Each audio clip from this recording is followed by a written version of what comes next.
धुळ्यातून या क्षणाची मोठी बातमी। ट्रॅव्हल्स चालकांना चाकूचा धाक दाखवून 500 रुपये एंट्री फी वसूल केली जात असल्याचा व्हिडिओ सोशल मीडियावर व्हायरल झालाय। चाकूचा धाक दाखवून या ठिकाणी लुटारू कैद झालेले आहे। सीसीटीव्ही कॅमेऱ्यामध्ये या ठिकाणची संपूर्ण घटना कैद झाली। दरम्यान व्हायरल व्हिडिओ नंतर धुळे शहर पोलिसांनी एकाच्या मुसक्या आवळलेल्या आहेत। धुळ्यातला व्हिडिओ सोशल मीडियावर तुफान व्हायरल झालेला आहे। सविस्तर अपडेट या संदर्भात घेऊयात आमचे प्रतिनिधी भूषण अहिरे यांच्याकडून। भूषण, असा प्रकार किती दिवसांपासून या ठिकाणी घडतोय, सविस्तर माहिती या संदर्भात?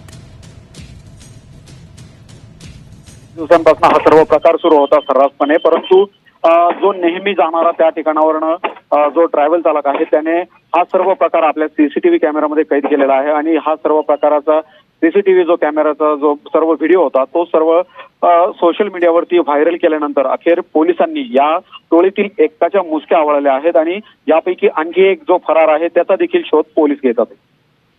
निश्चितच धन्यवाद भूषण दिलेल्या या सर्व अपडेट्ससाठी। तर ट्रॅव्हल्समध्ये चाकूचा धाक दाखवून लुटण्यात आलेला आहे आणि या नंतर आता हा व्हिडिओ तुफान व्हायरल झाल्यानंतर पोलिसांनी आता या प्रकरणाची दखल घेतलेली आहे। तर आपण पाहू शकतोय रस्त्याच्या मधोमध हे लुटारू जे आहेत ते उभे होते आणि त्यानंतर या गाडीतील दोघांनाही चाकूचा धाक दाखवण्यात आला आणि त्यानंतर त्यांना लुटण्यात आलेल्या पैशांची मागणी करण्यात आली आहे।